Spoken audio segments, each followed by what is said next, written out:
ఒక చారిత్రాత్మక విజయం ఇది. ఈరోజు గెలుపు అనేది ఒక బీజేపీకో ఒక ఢిల్లీలో ఉండే ప్రజలకే కాదు, భారతదేశంలో ఉండే ప్రజలందరికీ ఆత్మ గౌరవానికి సంబంధించిన విషయం. ఈరోజు ఎక్కడికి పోయినా ప్రపంచంలో మీది ఏ దేశం అంటే భారతదేశం చెప్తాం, మీ రాజధాని ఏదంటే ఢిల్లీ అని చెప్పుకొని గర్వంగా చెప్పుకుంటాం. మనం అందరం కూడా మనకు మంచి భవిష్యత్తు ఉండాలి, ఎక్కువ అవకాశాలు ఎక్కడ ఉంటాయనుకుంటే మన రాజధానికి పోవాలనుకుంటాం. అది రాష్ట్ర రాజధాని కానీ దేశ రాజధాని కానీ. యాస్పిరేషన్స్ని ఫుల్ఫిల్ చేసే ప్లేస్గా ఉండాలి. అలాంటి రాజధాని ఇటీవల కాలంలో ఒక వెదర్ పొల్యూషన్, ఒక పొలిటికల్ పొల్యూషన్, ఈ రెండు పొల్యూషన్స్ కలిపి ఢిల్లీకి పోవడం మానేసి ఢిల్లీ నుంచి వేరే ప్రాంతాలకు వెళ్ళిపోయే పరిస్థితికి వచ్చారు. ఒకప్పుడు బీహార్ నుంచి ఒక ట్రైన్ ఎవ్రీడే లేబర్ అంతా కూడా అక్కడ పోయి పని చేసుకుని మళ్ళా ఈవినింగ్ ఢిల్లీ నుంచి బీహార్కి వెళ్ళేవాడు. ఇప్పుడు బీహార్ నుంచి ఢిల్లీకి రావడంలా పరిపాలన అంటే ఎట్లుంటుందంటే ఒక్కొక్కసారి పరిస్థితులన్నీ కూడా తారుమారయ్యే పరిస్థితులు వస్తుంది. దానికి ఉదాహరణ ఢిల్లీ. అయితే ఇక్కడ ఏ మోడల్ వర్కౌట్ అవుతుంది భారతదేశంలో అనుకుంటే, ప్రపంచంలో ఎక్కడ కానీ భారతదేశంలో కానీ పీపుల్స్ ఫస్ట్, పీపుల్ ఫస్ట్, ఒక సస్టైనబుల్ మోడల్ క్రియేట్ చేయాల్సిన అవసరం ఉంది. అదే నరేంద్ర మోడీ ఒక సస్టైనబుల్ మోడల్ని క్రియేట్ చేస్తున్నాడు. ఆయన్ని మనస్ఫూర్తిగా అభినందిస్తున్నాం. ఈరోజు ఢిల్లీలో గెలుపు కూడా ప్రధానమంత్రి నరేంద్ర మోడీ గారిపై నుండే నమ్మకం. ఆ నమ్మకంతో ఢిల్లీ ప్రజలు నరేంద్ర మోడీ గారి నాయకత్వాన్ని బలపరిచారు. ఇప్పుడు నేను మాటల్లో చెప్పడం కాకుండా విత్ ఫ్యాక్ట్స్ అండ్ ఫిగర్స్ కూడా మీకు ఎక్స్ప్లెయిన్ చేస్తున్నా ఏ మోడల్ వర్కౌట్ అవుతుంది దానికి. ఇప్పుడు మీరు చూస్తే డెవలప్మెంట్ జరగాలి. డెవలప్మెంట్ జరిగితే సంపద సృష్టించబడుతుంది. సంపద సృష్టించబడితే ఆదాయం పెరుగుతుంది రాష్ట్ర ప్రభుత్వానికి. ఆ ఆదాయం ఖర్చు పెడితే సంక్షేమ కార్యక్రమాలు ఎక్కువ చేయగలుగుతాం. మళ్ళీ డెవలప్మెంట్కి ఫండ్స్ ఉంటాయి. దీనివల్ల ప్రజల్ని ఎప్పటికప్పుడు ఎంపవర్ చేసుకుంటూ తలసరి ఆదాయం పెంచి మెరుగైన జీవన ప్రమాణాలు ఇవ్వడానికి అవకాశం వస్తుంది. ఇది సింపుల్ థియరీ. ఇది ఎవరైతే సమర్థవంతంగా చేస్తారో good development, good politics, good governance, good politics, ఒక సుపరిపాలన ఇవ్వగలిగితే అది మంచి రాజకీయాలకు కూడా నాంది పలుకుతుంది.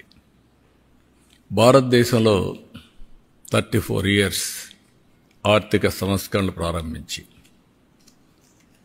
అంత మునుపు మనకు ఢిల్లీ రాజధాని, బ్రిటిష్ పాలన, 3 ప్రెసిడెన్సీస్, మెడ్రాస్, కలకత్తా, ముంబై, ఈ ప్రెసిడెన్సీస్ అన్నీ ఉండేటివి. మెడ్రాస్ ప్రెసిడెన్సీ అని ఇవన్నీ ఉండేటివి.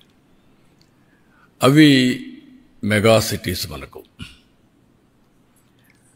అయితే ఇంకో కొన్ని హైదరాబాద్ లాంటివి, నిజాం, లోకల్గా ఉండే ఇవన్నీ ఉన్నాయి. అలాంటి కొన్ని ప్రాంతాలు ఉన్నాయి. ఓవరాల్గా ఆ సినారియో అది. 91లో ఆర్థిక సంస్కరణలు వచ్చాయి. 91 నేను ఎప్పుడు కంపేర్ చేస్తాను, బిఫోర్ 91, ఆఫ్టర్ 91. ప్రీ 91 అనేది ఆర్థిక సంస్కరణలు రాని నేపథ్యంలో కాంగ్రెస్ పార్టీ మొనోపలి, ఒకే పార్టీ, సుస్థిరమైన ప్రభుత్వం, స్ట్రాంగ్ ప్రభుత్వం, ప్రపంచమంతా కూడా ఎగతాళి చేసే రోజులవి. హిందూ గ్రోత్ రేట్ మీకు 2% వస్తుంది, 1% వస్తుంది, మీకు అభివృద్ధి చేత కాదు అని ఎగతాళి చేసే రోజులు. అక్కడి నుంచి రిఫార్మ్స్ వచ్చాయి.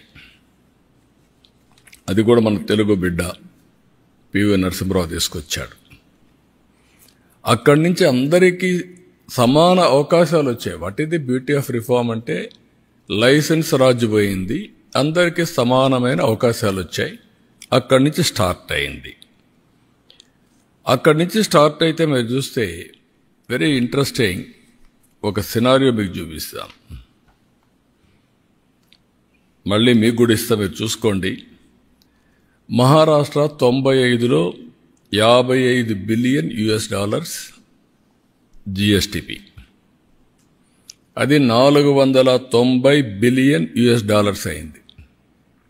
అంటే 9 టైమ్స్ గ్రో అయింది. 95కు 2024కి 9 టైమ్స్ గ్రో అయింది. $3,500 పర్ క్యాపిటల్ ఇన్కమ్. ఇప్పుడు గుజరాత్ 24 బిలియన్ అది $370 బిలియన్ పెరిగింది. అంటే 15 సార్లు పెరిగింది. వాళ్ళ తలసరి ఆదాయం $4,500. అదే మరి వెస్ట్ బెంగాల్ అప్పటికే $51 బిలియన్, అది 241కే పెరిగింది. అంటే 4.7 టైమ్సే పెరిగింది. గుజరాత్ 15 సార్లు, వెస్ట్ బెంగాల్ 4.7 సార్లు. వాళ్ళ తలసరి ఆదాయం $1,925. తమిళనాడు 45 బిలియన్ అప్పటికే, $355 బిలియన్ పెరిగింది. 8 టైమ్స్ పెరిగింది. $3,950 తలసరి ఆదాయం. యునైటెడ్ ఆంధ్రప్రదేశ్ 22 బిలియన్ $695కి, రెండూ కలిపి ఇప్పుడు 390 అయింది. తెలంగాణ 200 అయింది.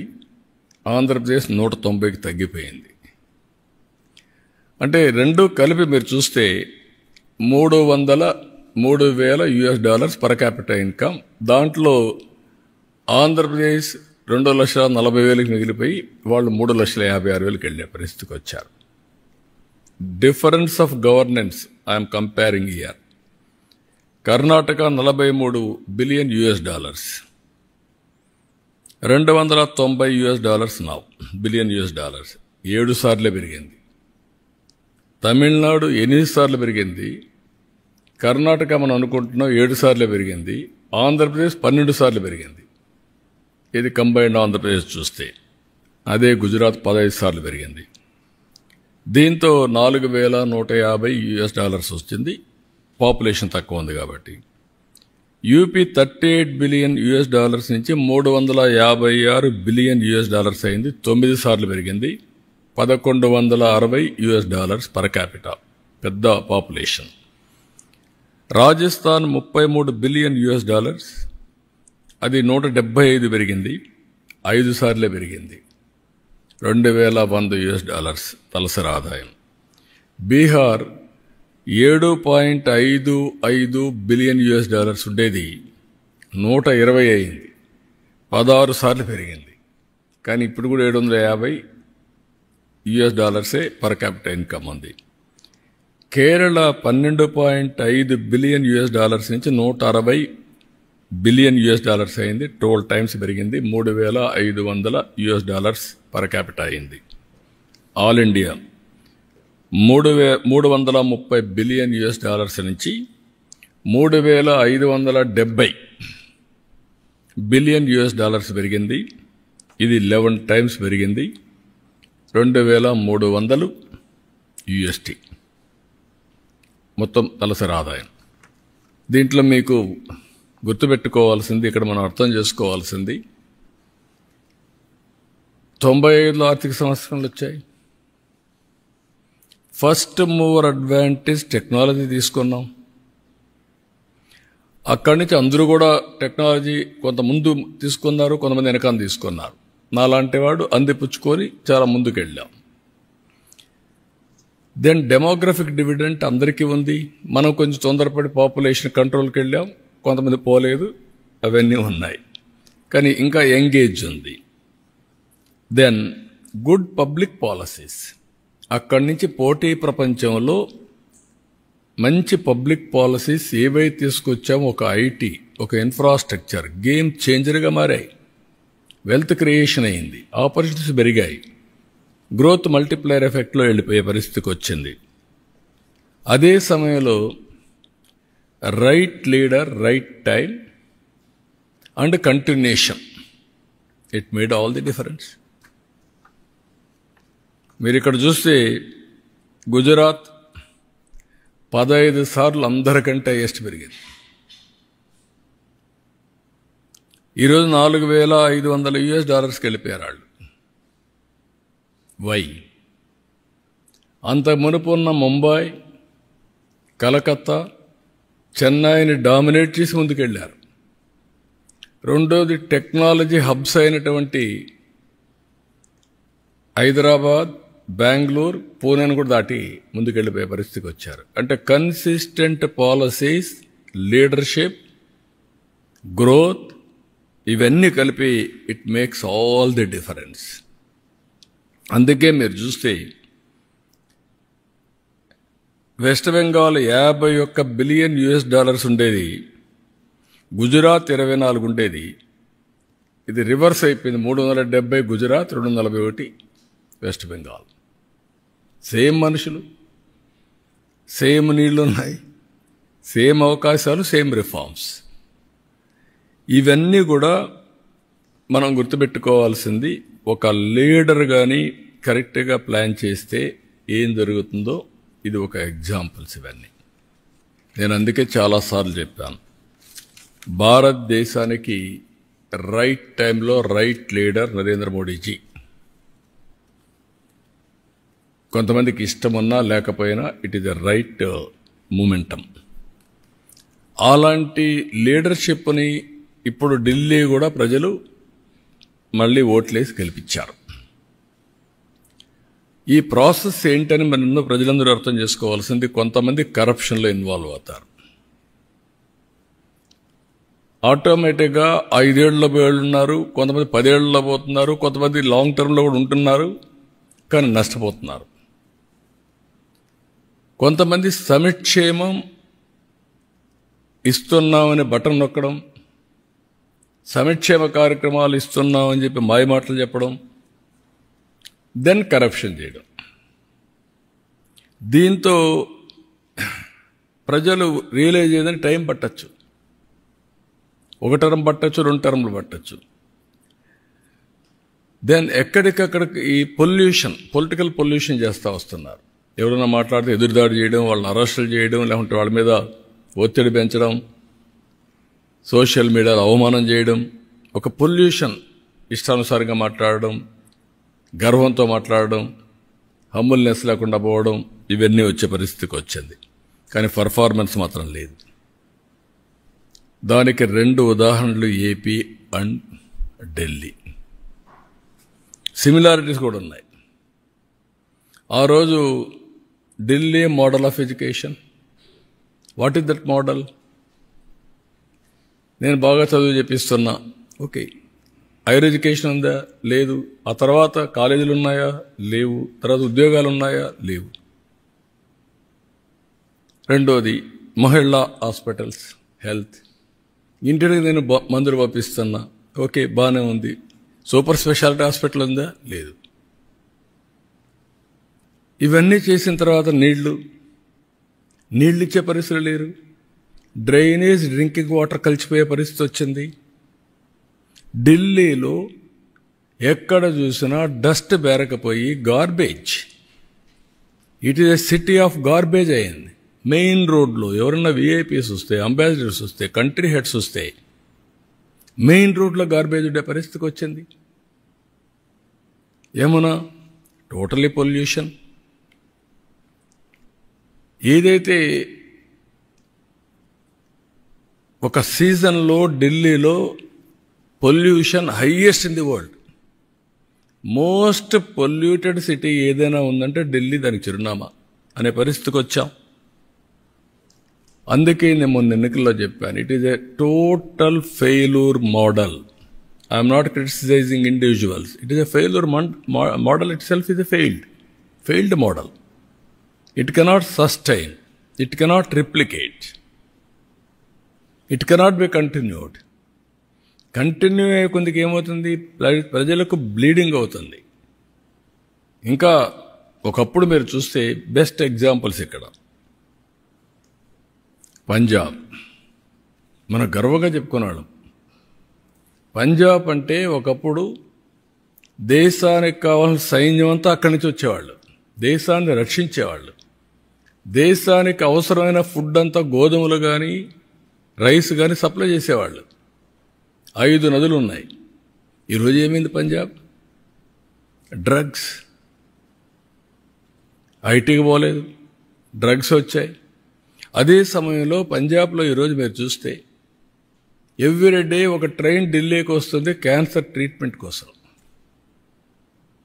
Is it not our responsibility to correct it right time? ఇవి చూసిన తర్వాత ఇక్కడ అక్కడ మీరు చూస్తే వెల్ఫేర్ అని చెప్పి నేను నీళ్లు ఊరికే ఇస్తున్నా, కరెంటు ఊరికే ఇస్తున్నా, ఇవన్నీ చెప్పారు. కానీ భవిష్యత్తును అంధకారం చేసే పరిస్థితికి వచ్చారు. ఇక్కడ కూడా మన రాష్ట్రంలో మీరు చూస్తే అక్కడ కొద్ది టైం తీసుకున్నారు, కానీ మన రాష్ట్రంలో 5 ఏళ్లలోనే బటన్ నొక్కే కార్యక్రమానికి విసుగొచ్చే పరిస్థితికి వచ్చారు. వీళ్ళ అరాచకాలు అద్దులు లేకుండా పోయే పరిస్థితి వచ్చింది. ఎగో ప్రాబ్లమ్స్ కూడా చిన్న పెద్ద లెక్క లేకుండా ఇష్టానుసారంగా మాట్లాడడం, ఆ గర్వం, ఎగో, ఏదో ఎక్కడి నుంచో వచ్చినట్టు ప్రవర్తించడం, ఆ హంబుల్నెస్ లేకుండా పోవడం, ఇవన్నీ జరిగాయి. ఢిల్లీలో జరిగిన లిక్కర్ ఇది నథింగ్ కంపేర్ టు ఆంధ్రప్రదేశ్. ఎవరైనా సరే లిక్కర్లో ఇన్వాల్వ్ అయిన వాళ్ళు ఇంతవరకు ఆ ఫ్యామిలీస్ కూడా బాగుపడవు. అంటే అది పాపిస్ట్ డబ్బులు. రెండోది, పేదవాళ్ళ ఆరోగ్యాన్ని సర్వనాశనం చేసి మీరు ఎంజాయ్ చేయడానికి ఎవరిచ్చారు మీకు అధికారం? రూలర్స్కి.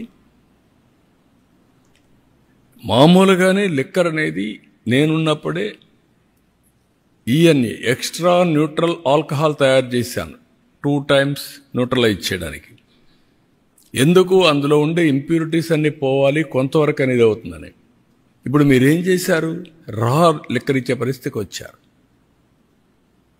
టోటల్గా ఆ లిక్కర్ తాగితే ఏమవుతుందో తెలియకుండా కిడ్నీస్ ఫెయిల్ కావడం, చాలా సమస్యలు వచ్చాయి. సిస్టాన్ని మొత్తం సర్వనాశనం చేశారు. డిస్టిలరీస్ లాగేసుకొని డిస్ట్రిబ్యూషన్ అంతా వెళ్ళే చేసి సెకండ్స్ అమ్మి ఆడి నుంచి ఎక్కడ చూసినా ఆన్లైన్ పేమెంట్స్ లేకుండా చేసే పరిస్థితికి వచ్చారు. ఇక్కడ మొన్న చూశారు మీరు ఋషికొండ, దేవతలు అక్కడ ఇచ్చేశారు, మెడిటేషన్ చేసి అక్కడంతా నివసించిన ప్రదేశం మనం చెప్పుకుంటే ఆ ప్రదేశంలో పోయి ప్యాలెస్ కట్టుకోవాలని, ప్యాలెస్ కట్టి నేను బ్రహ్మాండమైన ప్యాలెస్లు కట్టానని చెప్పుకున్న పరిస్థితికి వచ్చారు. అక్కడ కూడా ఢిల్లీలో శేష్ మహల్ ఇదే మరిగా పెద్ద లగ్జూరియస్ ప్యాలెస్ కట్టారు. అక్కడ ప్యాలెస్ లేకపోలేదు, ఇక్కడ ప్యాలెస్ లేకపోలేదు. This is where public are very intelligent. ఇక్కడ మాట్లాడితే ఇప్పుడు కూడా మాట్లాడుతున్నారు. 10 లక్షల కోట్ల రూపాయలు అప్పులు చేసి మేమేదో ఇచ్చాం మీరు ఇవ్వలేదు అనే మాట్లాడే పరిస్థితికి వచ్చారు. ఎంఆర్ఓ ఆఫీసులు తాకట్టు పెట్టి లిక్కర్ని 25 ఏళ్ళు తాకట్టు పెట్టి డబ్బులు తీసుకొచ్చి ఇచ్చి మళ్ళా మీరు అవన్నీ మాట్లాడుతుంటే ప్రజలకు గుర్తుండవనుకుంటే ఇది చాలా పొరపాటిది. అందుకే ఇక్కడ కూడా బటన్ నొక్కే కార్యక్రమం సక్సెస్ కాలేదు. ఢిల్లీలో కూడా ఏవైతే ఫెయిల్డ్ మోడల్స్ ఉన్నాయో ఆ మోడల్స్ కూడా ప్రజలు ఆమోదయోగ్యం చెప్పలేదు. 27 yearsకి ఆ ప్రభుత్వాన్ని పంపించి చేసే పరిస్థితికి వచ్చారు. కానీ బాధ ఏంటంటే నేను ముందు ఒక డేటా మీకు చూపించాను.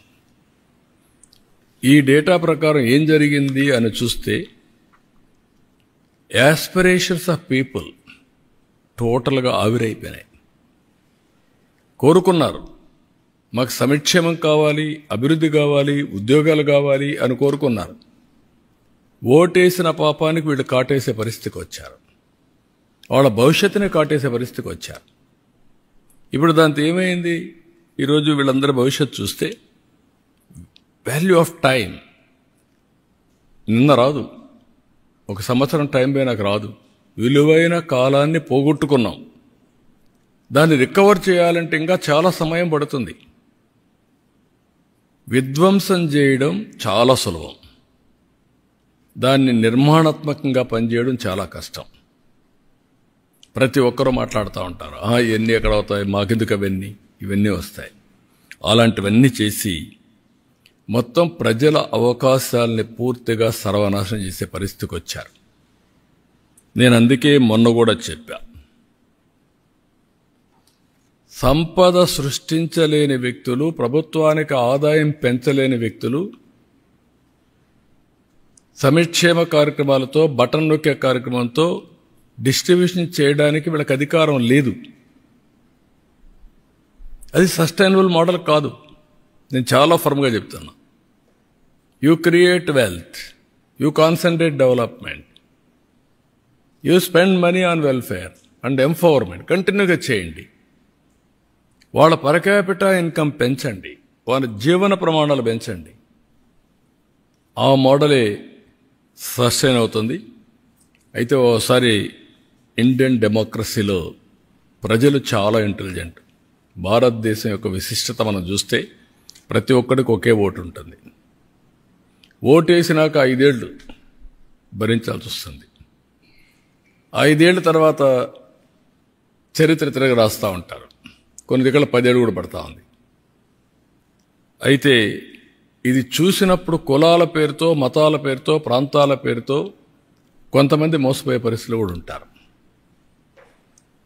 ఏది జరిగినా నష్టం మాత్రం వాళ్ళకే ఉంటుంది. అందుకే నేను చూశాను, ఈరోజు చెప్పింది కామన్ సెన్స్ అయితే మాత్రం భారతదేశంలో ఓటర్కి అబండెంట్ కామన్ సెన్స్ ఉంది.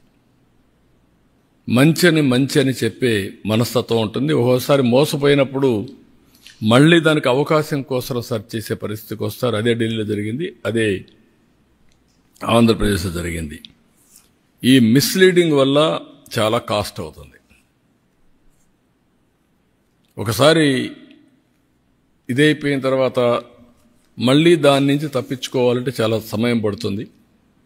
వీళ్ళు ఎప్పటికప్పుడు ఎలాంటి విష ప్రచారాలు అంటారా, లేకుంటే పొలిటికల్ పొల్యూషన్ అంటారా, ఏదన్నా కానీ ఇది చాలా డేంజర్ ఫర్ ది నేషన్. సమాజానికే పెద్ద ప్రమాదం. అందుకే 35 సంవత్సరాలు, 30 ఏళ్ళు ఆల్ డేటా ఈజ్ అవైలబుల్. ఎప్పుడు ఎవరు పరిపాలించారో కూడా అవైలబుల్, బ్లాక్ అండ్ వైట్. ఇది డిబేట్ జరగాల్సిన అవసరం ఉంది దేశాల్లో. ఎవరి పాలసీలు ఏం తీసుకొచ్చాం, ఆ పాలసీల వల్ల ప్రజల జీవితాల్లో ఏ విధంగా ప్రభావితం చేశాయి, దీనివల్ల సస్టైనబిలిటీ వచ్చిందా, డిట్రియేషన్ వచ్చిందా, డిస్ట్రక్షన్ జరిగిందా, వాళ్ళ జీవితాలు సర్వనాశనమైనాయా, అవకాశాలు పోగొట్టుకున్నది కూడా చర్చ జరగాల్సిన అవసరం ఉంది. ఆ చర్చ ఈ 30 ఏళ్ళుగా జరిగితే ఈచ్ పొలిటికల్ పార్టీ కాంట్రిబ్యూషన్ వాళ్ళ స్టేక్ హోల్డర్స్కి, నా కాంట్రిబ్యూషన్ ఏంటి ఆంధ్రప్రదేశ్కి, లేకుంటే ఇంకొక ఆయన వచ్చిన 5 ఏళ్ళు ఆయన కాంట్రిబ్యూషన్ ఏంటి, ఇంకొక ఆయన 10 ఏళ్ళు ఉంటే ఆయన కాంట్రిబ్యూషన్ ఏంటి, ఏం జరిగింది, ఇవన్నీ చర్చ జరగాల్సిన అవసరం ఉంది. ఒక బాధ్యత కలిగినటువంటి రాజకీయ పార్టీలుగా బాధ్యతతో ప్రవర్తించే మనందరం ఎలక్షన్ మేనిఫెస్టోలో చెప్పాం కాబట్టి రాష్ట్రాన్ని ఏం చేసినా పర్వాలేదు, నేను గెలిస్తే చాలు అనే, నేను ఎన్నిసార్లు మోసం చేస్తాను, అబద్ధాలు చెప్తాను, ఫేక్ న్యూస్ ఇస్తాను, ఇష్టానుసారంగా మాట్లాడతానంటే అది కరెక్ట్ కాదు. అందుకే ప్రజల్లో కూడా ఒక చైతన్యం రావాలని మనస్ఫూర్తిగా కోరుకుంటున్నాను. మీరు వేసేసిన తర్వాత బాధపడడం కాదు. నేను క్లియర్గా 5 సార్లు గుజరాత్లో గెలిచారు, 5వ గవర్నమెంట్, 15 times గ్రోత్ రేట్, 15 రెట్లు పెరిగింది. That is where I want to emphasize to the people. You go through data. గాల్లో విమర్శించడం కాదు. ఏం జరిగింది ఆ పీరియడ్లో, ఆ జరిగిన తర్వాత ఏ విధంగా మీకు లాభం వచ్చింది, తర్వాత ఏ విధంగా నష్టం వస్తుంది అనేది మీలో తెలివితేటలతో ఆలోచించాలి ప్రతి ఒక్కరు. Apply your brains, discuss. Common మ్యాన్కి కూడా మనం ఎడ్యుకేట్ చేయాల్సిన బాధ్యత మీకు ఉంది, మాకు ఉంది. అందుకే నేను చెప్పాను మీడియాకు కూడా, మీరు కూడా అనలిటికల్గా వెళ్ళండి. ఒక చరిత్రలో ఒకప్పుడు తీసుకున్న నిర్ణయాల ప్రభావం ఇప్పుడు ఎట్లుంది, ఈరోజు తీసుకునే నిర్ణయాల వల్ల రేపు భవిష్యత్తులో ఏముంటుంది. ఈరోజు నరేంద్ర మోడీ గారు విజన్ 2047 వికసిత్ భారత్ తీసుకున్నారు. నేను వికసిత్ భారత్కు అనుసంధానం చేసుకుంటూ స్వర్ణ ఆంధ్రప్రదేశ్ తీసుకున్నా. నేను అంబిషియస్ ప్లాన్ పెట్టుకున్నాను. $2.4 ట్రిలియన్ 2047కి తయారు కావాలని. దీనికి 42,000 తలసరి ఆదాయం. ఆ రోజు డాలర్ ఎంత రేటు ఉంటుంది వస్తుంది, ఈరోజు 3,200 ఆ ప్రాంతంలో ఉన్నాం. గవర్నమెంట్ దీనికి 14 నుంచి 15% గ్రోత్ రేట్ రావాలి. ఆంధ్రప్రదేశ్లో 15% రావాలి. పోయిన 5 సంవత్సరాలు తెలుగుదేశం పార్టీ హయాంలో 13.5 వచ్చాం. వీళ్ళు వచ్చిన తర్వాత 10కి తగ్గిపోయారు. 10.2-3 వచ్చే పరిస్థితి, 1.5 వచ్చారు. 3% కంటే ఎక్కువ డిఫరెన్స్ ఉంది. ఆ 3% ఎంత వేరియేషన్ వస్తుందో CAGR మీకు ఎక్స్ప్లెయిన్ చేశాను నేను. కన్సిస్టెంట్గా 15% పెరిగితే డబల్ ది గ్రోత్ రేట్, అంటే రెండింతలు గ్రోత్ కానీ పెరగగలిగితే 4.5 రెట్లు పర్ క్యాపిటల్ ఇన్కమ్ పెరుగుతుంది. మామూలు వచ్చేదానికంటే GSTP పెరుగుతుంది. ఇది చాలామందికి ఇప్పుడు అర్థం కాదు, కానీ ఫీల్ గుడ్ ఫ్యాక్టర్ ఉంటుంది. అందుకే మీరు చూస్తే నన్ను అరెస్ట్ చేసినప్పుడు 60 దేశాల్లో డెమాన్స్ట్రేట్ చేశారు తప్పని. రాష్ట్రంలో డెమాన్స్ట్రేట్ చేశారు, హైదరాబాద్లో డెమాన్స్ట్రేట్ చేశారు. ఎప్పుడు నేను మర్చిపోలేను. హైదరాబాద్లో ఎవరైతే అణిచివేయాలని ప్రయత్నం చేస్తే చేతులు కాల్చుకున్న పరిస్థితికి వచ్చారు. అంటే రైట్ని రైట్గా ప్రజలు ఆమోదించే పరిస్థితికి వచ్చారు. అదే ఈరోజు మీరు చూస్తే ఢిల్లీ చూశారు, ఎండార్స్ చేశారు. Difference is that. ఎప్పటికప్పుడు నేను అందుకని ప్రజల్ని ఒక సీనియర్ నాయకుడిగా నేను అందరికంటే, ఎందుకంటే 75 నుంచి రాజకీయాలు చూశాను. At the helm of affairs 82-83 నుంచి ఉన్నా. I have seen so many governments, so many public policies, pre-economic reforms, post-economic reforms చూసా, టెక్నాలజీ చూసా, టెక్నాలజీ అడాప్ట్ చేసుకున్నా, అమలు చేశా. ఈరోజు అనేక సంక్షోభాలు చూసా, అవకాశాలు చూసా. ఈరోజు నేను ఒకటే అప్పీల్ చేస్తున్న ప్రజలకి, great nation, great opportunity. Delhi is the best example. Right time, right leader. నేను ఏదైతే ఇంతవరకు కూడా చెప్పానో అది నరేంద్ర మోడీ. అందరంగానే అన్డివైడెడ్ అటెన్షన్తో ముందుకు పోతే India will become number 1 or 2 by 2047. ప్రపంచంలో Indians will be number 1. There is no second thought. That is the leadership we are having. అందులో నా స్వార్థం ఏంటంటే, అటు కేంద్రం ఇటు రాష్ట్రంలో డబుల్ ఇంజన్ సర్కార్, 2 ప్రభుత్వాలుంటే గ్రోత్ కూడా డబుల్ డిజిట్ గ్రోత్ ఉంటుంది. ఢిల్లీలో నేను చూశాను ప్రాక్టికల్గా.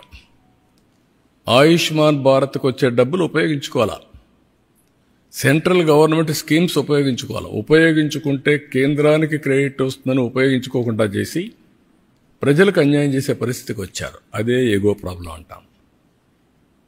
అలాంటివి ఇది చేసినప్పుడు సమస్య వస్తుంది. అందుకే నేను ఆలోచించేది, నరేంద్ర మోడీ గారు ప్రపంచంలో భారతీయులు నెంబర్ 1 చేస్తే నేను తెలుగు జాతిని ప్రపంచంలో నెంబర్ 1 చేయాలనుకుంటున్నా. అది నా స్వార్థం. హైయెస్ట్ పర్ క్యాపిటల్ ఇన్కమ్ ఇండియాలో ఇండియన్స్ వస్తే మొత్తం ప్రపంచంలో మనం వస్తే హైయెస్ట్ పర్ క్యాపిటల్ తెలుగు వారికి ఉండాలని నా కోరిక. అందుకే 15% పెట్టుకున్నా. అప్పటికి అన్ని రాష్ట్రాలని అధిగమించాలి CAGRలో నేను. ఇది జరగాలంటే అన్డివైడ్గా ప్రజలు సపోర్ట్ చేయాలి. నేను ఫ్యాక్ట్స్ అండ్ ఫిగర్స్తో చెప్తున్నా. విమర్శించే వాళ్ళు ఎప్పుడూ విమర్శిస్తారు. నేను ఒకటే ఆలోచిస్తాను, ఏది మంచో దాన్ని అనుసరిస్తా, ఏది మంచో అది ఆచరిస్తా, అదే ప్రాక్టీస్ చేస్తా, అదే ఇంప్లిమెంట్ చేస్తా, అదే ఎగ్జిక్యూట్ చేస్తా. అదే రియల్ టైం గవర్నెన్స్, అదే పాజిటివ్ పబ్లిక్ పర్సెప్షన్, అదే ఈరోజు వాట్సాప్ గవర్నెన్స్, అదే ఈరోజు మీరు చూస్తే 14-19లో 13.5% గ్రోత్ వచ్చింది. ఇప్పుడు 15+ రావాలని నా ఆకాంక్ష. ఇది రావాలంటే ప్రజలందరూ కూడా ముందుకు రావాలి, అందరూ కూడా సహకరించాలి. ఢిల్లీది ఒక ఆదర్శంగా తీసుకోవాలి. 1 నేషన్ 1 ఎలక్షన్ కూడా ఈ సందర్భంలో మోర్ అప్రోప్రియేట్. ఎప్పుడు ఎలక్షన్స్ మీద కాకుండా ఎప్పుడు అభివృద్ధి పైన, సంక్షేమం పైన, ఎంపవర్మెంట్ మీద శ్రద్ధ పెట్టాల్సిన అవసరం ఉంది, ఫోకస్ చేయాల్సిన అవసరం ఉంది. This is the message I want to give. So అప్పటికి ఆంధ్రప్రదేశ్కు, ఆల్ ఇండియాకు చూస్తే, పాపులేషన్ చూస్తే ఇండియా విజన్ ప్రకారం $3.30 ట్రిలియన్. నా లెక్క ప్రకారం అది 50 కూడా పోయే అవకాశం ఉంది కరెక్ట్గా చేస్తే. $18,000. అది ఇంకా పెంచాలి, పెంచే అవకాశాలు కూడా ఉన్నాయి. ఆంధ్రప్రదేశ్ వచ్చే కొందికి $42. ఇప్పుడు ఆల్ ఇండియా లెవెల్ కంటే పర్ క్యాపిటల్ కొద్దిగా ఎక్కువ ఉన్నాం, తెలంగాణ కంటే తక్కువ ఉన్నాం, సౌత్ ఇండియాలో అందరికంటే తక్కువ ఉన్నాం. సో మనందరి మీద ఒక గురుతరమైన బాధ్యత ఉంది. ఇది చేయాలంటే అందరి సహకారం అవసరం. నేను అందుకే మొత్తం ఫ్యాక్ట్స్ అండ్ ఫిగర్స్ ఇలాంటి సందర్భంలో పెడితే ప్రజలకు అర్థమవుతుంది. నేను వ్యక్తుల్ని విమర్శించడానికి కాదు, వాళ్ళు అవలంబించిన సిద్ధాంతాల వల్ల లాభం రాలేదు, రావు. అవన్నీ ఫెయిల్డ్ సిద్ధాంతాలు. ఇండియన్ పాలిటిక్స్లో చాలా చూసాం. ఒకప్పుడు కమ్యూనిస్ట్ పార్టీలు చాలా బలంగా ఉన్నాయి, ఈరోజు ఆదరణ కోల్పోయారు. అదే మరిగా నాయకులు ఒక్కొక్కసారి ఒక ఎలక్షన్లో వింటారు, రెండో ఎలక్షన్లో వదిలిపెట్టే పరిస్థితులు వస్తున్నారు. ఇలాంటివన్నీ కూడా వేరియస్ ఎక్స్పెరిమెంట్ జరిగే దేశంలో. ఈ ప్రయోగాలన్నీ చూసిన తర్వాత నేను ఫస్ట్ నుంచి ఏదైతే నమ్మానో ఆ నమ్మిన సిద్ధాంతం కోసం, అందుకే ఒకసారి నేను 95 సీఎం ఈజ్ డిఫరెంట్, తర్వాత వచ్చినప్పుడు డిఫరెంట్ అని 95లో నేను చేసింది ప్రజలను కూడా క్యారీ చేశాను. ఎప్పటికప్పుడు కన్విన్స్ చేసుకుంటూ ఎడ్యుకేట్ చేస్తా పోయాను. ఇప్పుడు నరేంద్ర మోడీ గారు అదే చేస్తున్నారు, ఎవ్రీ ఎలక్షన్లో గెలుస్తున్నారంటే ఈరోజు ప్రజలకు సంతృప్తి కలిగే పాలన. టుడే హ్యాపీగా ఉండాలి, భవిష్యత్తు మీద ఆశ ఉండాలి. ఈ రెండు చేయడమే కరెక్ట్ విధానం. అదే వారు చేస్తున్నారు. అదే మరి sustainable development through good governance. So this is what I want to convey.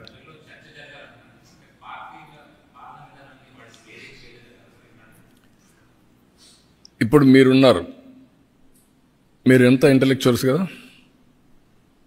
అప్పుడప్పుడు రాస్తున్నారు తప్ప ఇది ఒక బాధ్యతతో ప్రజల్లో చైతన్యం తేవాలి అనే ఒక అవేర్నెస్ కార్యక్రమం చేయలేకపోయాం కదా. మనం అందరం ప్రాధాన్యత క్రమంలో వెళ్ళిపోతూ ఉంటాం. నాకు ఈరోజు ఒక ఆలోచన వచ్చింది. ఇప్పుడు నీతి ఆయోగ్ ఉంది, ఆ బాడీ ఈ పని చేయాలి, ఇండియాలో పోటీ పెట్టాలి అందరికీ. ఇప్పుడు ఏమంటున్నాం, తప్పడం లేదు, అదర్ పార్టీస్ సంక్షేమం ఇస్తాను, అందరూ మనం కూడా ఇవ్వాలంటున్నాం. ఇవ్వాలి. సంక్షేమం ఇవ్వాలంటే అప్పులు చేసి ఇవ్వడం కాదు, సంపద సృష్టించి ఇవ్వాలి. ఈ విషయాలు మనం చెప్తున్నాం. అందుకే మొన్న నేను చెప్పిన తర్వాత 1 సైడ్ ఎలక్షన్స్ అయినాయి, 93% స్ట్రైక్ రేట్. అది తీసుకెళ్ళగలిగాం. ఆ పొలిటికల్ అవేర్నెస్ తెచ్చాం. అది ఒకరోజు చేస్తే సరిపోదు. కామన్ మ్యాన్ యాస్పిరేషన్స్ ఉన్నాయి, పొలిటికల్ పార్టీ కార్యకర్తలకు యాస్పిరేషన్స్ ఉన్నాయి. ఆ యాస్పిరేషన్స్ నేను ఫుల్ఫిల్ చేయాలి, ఎడ్యుకేట్ చేయాలి, కన్సిస్టెంట్గా చెప్పాలి. ముఖ్యమంత్రి కానప్పుడు నాకు అన్ని పాజిటివ్ పాయింట్స్ ఉంటాయి. ఇప్పుడు నేను పర్ఫార్మెన్స్తో పబ్లిక్ని కన్విన్స్ చేయాలి, ఏ కార్యకర్త ఏ ఆఫీసర్ తప్పు చేసినా అది కూడా నెగిటివ్ నాకే వస్తుంది, ముఖ్యమంత్రికే వస్తుంది. అది ప్రజలకు అర్థమయ్యేటికి చెప్పాలి, మళ్ళీ నేను యాక్షన్స్ కూడా తీసుకోవాలి. ఈ రెండు బ్యాలెన్స్ చేయాలి. ఆ బ్యాలెన్స్ మిస్ అయితే ప్రాబ్లం వస్తుంది. అందుకే చెప్పా సో మెనీ టైమ్స్ 1995 నేను ఉదాహరణకు నేను క్విక్ డిస్పోజల్ ఆఫ్ ఫైల్స్ చెప్పాను క్యాబినెట్లో. రకరకాలుగా రాస్తారు, వక్రీకరించి రాస్తారు. అంటే ఆన్ టెక్నాలజీలో ఫైల్స్ అన్నీ క్లియర్గా ఆన్లైన్లో ఉన్నాయి. నాకు ఎప్పుడు ఫైల్ వచ్చింది, ఎప్పుడు పంపించాం. ఇది సమర్థత బేరే చేయడం కాదు, ఇది క్విక్ డిస్పోజల్ ఆఫ్ ఫైల్స్. దాంట్లోనే నాకు వచ్చేటి ఎక్కువ ఫైల్స్ వచ్చాయి. నా తర్వాత హెచ్ఆర్ మినిస్టర్కి ఎక్కువ ఫైల్స్ వస్తాయి, ఎడ్యుకేషన్లో ఎక్కువ వస్తూ ఉంటాయి. ఆ తర్వాత మూడో మంత్రి ఎవరో ఉన్నారు. ఇవన్నీ చూసిన తర్వాత నేను బేరే చేసిన తర్వాత నేను ఏం చెప్పానంటే మంత్రులందరికీ, ఎంత త్వరితగతిన మీరు ఫైల్స్ డిస్పోజ్ చేస్తే మనకు ఫలితాలు కూడా మెండుగా ఉంటాయి. ఇది మెజరబుల్. మీరు అందరూ టీమ్గా పనిచేయండి. నేను ఇది కూడా చూస్తున్నాను. రేపు రాబోయే రోజుల్లో every file will be online. ఆన్లైన్లో ఉంటే ప్రతి ఒక్క అధికారిని నేను రేపు అడిగే పరిస్థితి వస్తుంది బేరీ చేయడానికి. నీకు ఒక 5 ఫైల్స్ వచ్చాయి, వారం రోజుల్లో క్లియర్ చేయకపోతే నువ్వేం పని చేస్తున్నావు? Is it not your responsibility? ఇది వాట్సాప్ గవర్నెన్స్ తీసుకొచ్చాం. It is innovative. ఈరోజు ఆల్ టికెట్స్ ఇంటర్మీడియట్ వాట్సాప్ గవర్నర్లో కొడితే వస్తుంది. Is it not a big change? దాన్ని విమర్శించడం ఏంటి? అంటే ఎక్కడికి పోతున్నాం? పాన్ కార్డు కూడా వాట్సాప్లో పెట్టి డబ్బులు కడతా ఉంటే ఇదేదో డేటా పోతుంది అంటే ప్రజల్ని మభ్యపెట్టి వక్రీకరించి మాట్లాడి ప్రజల్ని ఎప్పటికప్పుడు ఇష్టానుసారంగా పక్కదారి పట్టించడానికి చేసే ప్రయత్నాలు ఇవి. ఈ ప్రయత్నాలు ఉన్నప్పుడు నేను మాట్లాడడం కాదు, మీడియా మీరు మాట్లాడాలా, మీరు కాదు ప్రజలు మాట్లాడాలా, ఇంటలెక్చువల్స్ మాట్లాడాలా.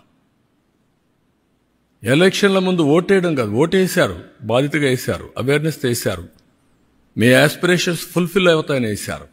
ఇప్పుడు మీరు చేయాల్సింది ఏంటి? దీన్ని కంటిన్యూగా మనం అందరం కలిసి సమిష్టిగా చైతన్యంతో ముందుకు పోతే 15% గ్రోత్ వచ్చిందనుకోండి, ఎవరికి లాభం?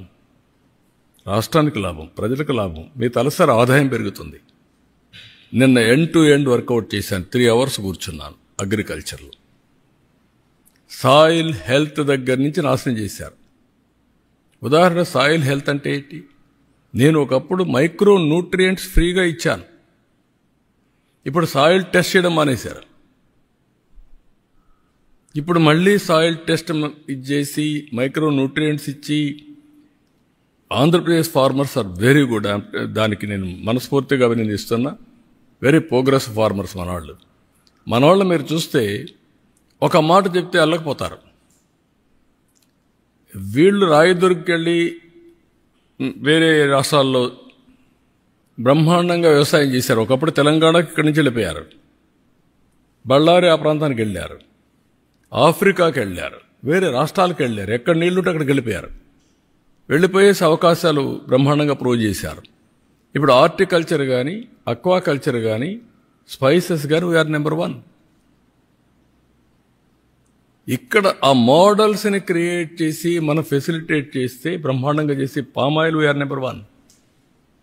అందుకని నేను చాలా క్లియర్గా ఆదాయాన్ని పెంచే మార్గం, రైతులకు వ్యవసాయ ఖర్చులు తగ్గించడానికి టెక్నాలజీ ఎట్లా ఉపయోగించుకోవాలి, నేచురల్ ఫార్మింగ్ చేస్తే దీన్ని ట్రేసబిలిటీ సర్టిఫికేషన్ చేసి ధర ఎక్కువ ఎట్లా సంపాదించుకోవాలి, దానికి కావాల్సిన ప్లేయర్స్ ఇవన్నీ తీసుకొచ్చి వర్కౌట్ చేస్తున్నాం.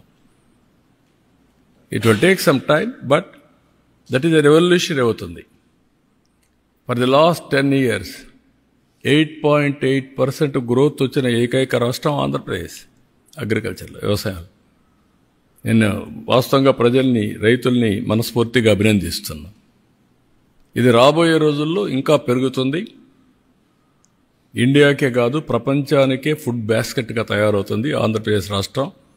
ఎక్కువగా ఫ్రూట్స్ కానీ లేకపోతే అక్వాకల్చర్ కానీ మీట్ కానీ డైరీ కానీ ఇవన్నీ అంత పొటెన్షియల్ ఎక్కడుంది, అంత ప్రోగ్రెస్ ఫార్మర్స్ ఉన్నారు.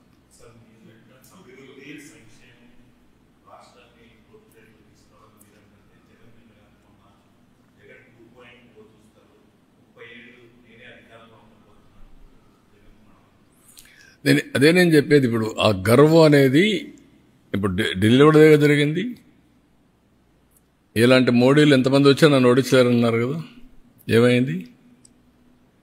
అందుకే నేనేమంటానంటే హంబుల్నెస్, ఆ పద్ధతి. ఇప్పుడు అలాంటి వాళ్ళతో రాజకీయం చేయాల్సి వచ్చిన బాధ ఉంటుంది నాకు.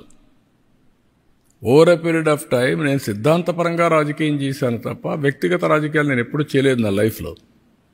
అయితే సిద్ధాంతపరంగా చేసినప్పుడు కూడా నమ్మిన సిద్ధాంతం కోసం ప్రజల యొక్క జీవన ప్రమాణాలు పెరగాలంటే లా అండ్ ఆర్డర్ చాలా ముఖ్యం. దాంట్లో రాజీ పడలేదు నేను. Faction leaders, communal violence, Naxalites violence, rowdyism చాలా నిర్మోహమాటంగా అణిచివేశాను. ఇటీవల కాలంలో ఏమైంది? ఎక్కడ చూసిన డ్రగ్స్, గంజాయి. ఇప్పుడు తగ్గిందా లేదా? కంట్రోల్ చేసామా లేదా? 7 నెలల్లో కంట్రోల్ అయింది. పూర్తిగా ఎరాడికైంది నేను చెప్పను. నేను ఇప్పుడు కూడా చెప్తున్నా మళ్ళీ, ఈ రాష్ట్రంలో ఎవరైనా గంజాయి పండిస్తే మాత్రం అది లాస్ట్ డే. ఎవరైనా ఆడబిడ్డల జోలికి వస్తే లాస్ట్ డే. గుర్తుపెట్టుకోండి, ఫర్మ్గా ఉంటాం, డిటర్మెంట్గా ఉంటాం. ఒకరోజు తప్పించుకుంటావు కానీ నువ్వు మళ్ళీ తప్పించుకోలేవు. వడ్డీతో సహా చెల్లించే పరిస్థితి వస్తుంది ఎవరికైనా సరే. Be responsible citizen. నీ పని నువ్వు చెయ్యి. నువ్వు ఈ రాష్ట్రంలో అందరి మాదిరిగా గౌరవంగా బ్రతకడానికి మీరు గౌరవంగా బ్రతకండి, అందరినీ గౌరవంగా బ్రతకనేయండి. ఇష్టానుసారంగా చేస్తే ఎక్కడ అయినే పరిస్థితిలో ఉండదు. అట్లని చెప్పి రాజకీయ ముసుగులో నేరస్తులు చేరి ఇష్టానుసారంగా చేస్తే కూడా డెఫినెట్గా కట్టడి చేస్తాం. అది చేయకపోతే కూడా తప్పే అవుతుంది. మేము చేస్తాం, మీరు ఏమన్నా చేయండి. ఇష్టానుసారంగా మాట్లాడడం, నోరు బారేసుకోవడం, ఓకే మీరు నోరు బారేసుకుని నేను పారేసుకో, అది ఎప్పుడు నా జీవితంలో లేదు. బట్ యాక్షన్ మాత్రం డిటర్మెంట్గా ఉంటుంది, ఫర్మ్గా ఉంటుంది. నేనేమంటానంటే అప్పుడు అందుకే 95 సీఎం అన్నాను. నరేంద్ర మోడీ గారి పైన ఎంత ప్రచారాలు చేస్తున్నారు, ఏమైంది? ప్రజల అప్రమత్తంగా ఉండాలి. That is important.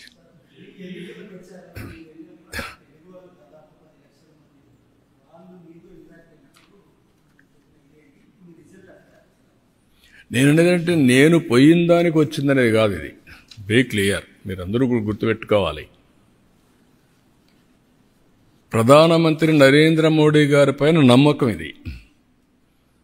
ఆయన అవలంబించే మోడల్ ఈజ్ రైట్ మోడల్ అని ప్రజలు విశ్వసిస్తున్నారు. అందుకే 3 సార్లు గెలిచారు. గుజరాత్లో 5 సార్లు గెలిచారు. ఆ నమ్మకం అనేది అక్కడ ప్రజల్లో చైతన్యవంతమైన ప్రజానీకం. ఇప్పుడు మీరు అడుగుతున్నారు, అక్కడ మళ్ళీ వేరే వాళ్ళు గెలుస్తారని నమ్మరు. ఆయనకి ఇప్పుడే డౌట్, మళ్ళీ 2.0 వస్తానన్నాడు. అంటే మీకు ఇప్పటి నుంచే మళ్ళీ ఫియర్ సైకో స్టార్ట్ అయిపోతా ఉంది. వాడు వస్తే ఏమవుతుంది, మళ్ళీ నిద్రపోతామా లేదా, ఏమైపోతాం అంటే దాంతో మనం ఇంకొంచెం నర్వస్ అయ్యి ఇంకా ఎక్కువ తప్పులు చేయాలని చూస్తాం. I'm not interested in that. I want deal firmly everybody equally. కాబట్టి మీరు అన్ని దాంట్లో ఒకటే గుర్తుపెట్టుకోవాల్సింది ఏంటంటే model is same, people are different. But ultimately every citizen is thinking same. యూనిఫామ్గా అదే ఆలోచిస్తాడు. ఓసారి మోసపోతారు. మోసగాళ్ళు ఉన్న దగ్గర మోసపోతారు. మోసగాళ్ళు లేకపోతే కొంచెం స్ట్రైట్గా పోతూ ఉంటారు. అది వచ్చింది. దాన్ని ఇప్పుడు ఎక్స్ట్రా ఎఫర్ట్ పెట్టాలి. ఇక్కడ ఈ పొలిటికల్ పొల్యూషన్కి ఈ ఇంటర్నెట్లో పెట్టే, సోషల్ మీడియాలో పెట్టేదంటే నేను ఎక్స్ట్రా ఎఫర్ట్ పెట్టాలి everyday. That is biggest task. నేను అందరికంటే బాగా పనిచేసి సంపద సృష్టిస్తానని చెప్తున్నాను. నీ సంపద ఎవరికి కావాలి? నువ్వు కక్ష తీర్చుకో, లేకపోతే నన్ను తిట్టు అంటే నేను ఎక్కడ తిట్టగలుగుతానవన్నీ? రాజకీయాల్లోకి వచ్చింది పబ్లిక్ని తిట్టడానికో లేకుంటే ఇది చేయడానికి కాదు కదా. దుర్మార్గుల్ని హ్యాండిల్ చేయాలి. No question of compromise. అవినీతి పరులు గుండెల్లో నిద్రపోవాలి. No question. At the same time political victimisation ఏం రాలా. నా life is not meant for that. కానీ అండర్ ఎస్టిమేట్ చేసి నాతో ఆడుకోవచ్చు అనుకుంటే మాత్రం నేను కూడా ఒక్కొక్కసారి మోసపోతాను, కానీ ఎప్పుడు మోసపోను. అప్రమత్తంగా ఉంటే ఎవడు ఎక్కడే పెట్టాలో అందరిని అక్కడే పెడతాం. ఓకే.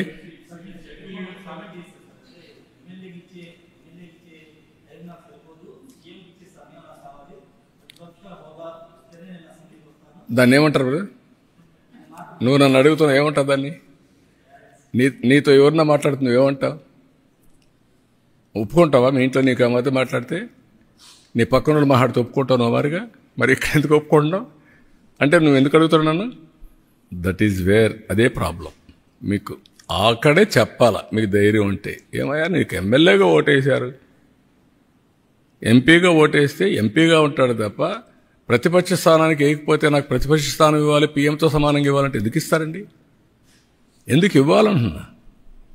ఎవరిస్తారు? బ్యూటీ ఆఫ్ డెమోక్రసీ అర్థం చేసుకోకపోతే, ప్రజాస్వామ్య విలువలు అర్థం కాని వాళ్ళకి ఈ మరుగున ఉంటారు. వితండవాదాలు చేస్తే ఎవరు సమాధానం చెప్పలేం.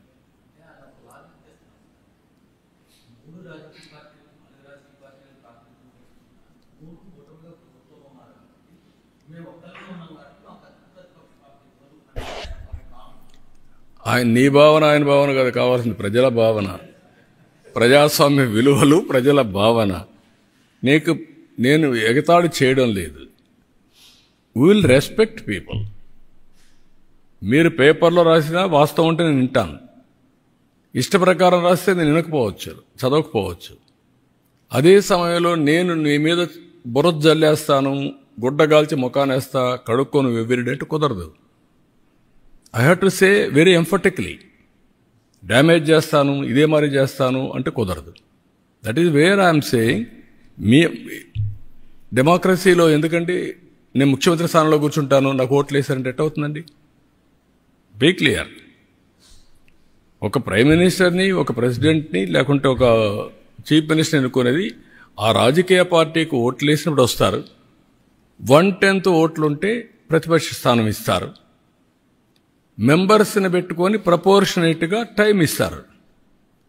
అది ఇప్పుడు ఎస్టాబ్లిష్ చేయలే. మనతోనే రాజకీయాలు రాలా, మనతోనే కొత్త ఇది రాలా, ఎప్పటి నుంచో ఉండే సాంప్రదాయాలు ఇవన్నీ. ఢిల్లీ పార్లమెంట్లో సేమ్ థింగ్ ఫాలో అవుతున్నారు, మన అసెంబ్లీలో సేమ్ థింగ్ ఫాలో అవుతున్నాం. కడాన మీరు పేపర్లు, ఇప్పుడు అన్ని పేపర్లు వస్తారు అక్కడికి, టీవీలు. 5 సంవత్సరాలు కొన్ని పేపర్లు రానిచ్చారా? టీవీలు రానిచ్చారా? మీరు విలువల గురించి మాట్లాడడం ఏంటి? We will maintain that values, but exploitation అంటే మాత్రం కుదరదు. నేను I'm very firm on that. I'm very clear. మీకు అందరూ కూడా గుర్తుపెట్టుకోవాల్సింది, మనమందరం విలువలు పాటిస్తూ వేరే వాళ్ళకు విలువలు చెప్తే ప్రజలు అప్రిషియేట్ చేస్తారు. మనకు విలువలు లేకుండా వేరే వాళ్ళకి విలువలు చెప్తున్న విలువల కోసం డిమాండ్ చేయడం కూడా తప్పే. అదే జరుగుతుంది ఇప్పుడు ఈ రాష్ట్రాల్లో. నేను అందుకే ఆ మాట చెప్పాక వాళ్ళు పడుతున్నారు కాబట్టి నాకు ఎందుకని నేను చెప్పలా. కాదు, అలాంటి వాళ్ళు విలువలు మాట్లాడడం ఎందుకంటున్నా. ఓకే అమ్మా, థ్యాంక్ యూ.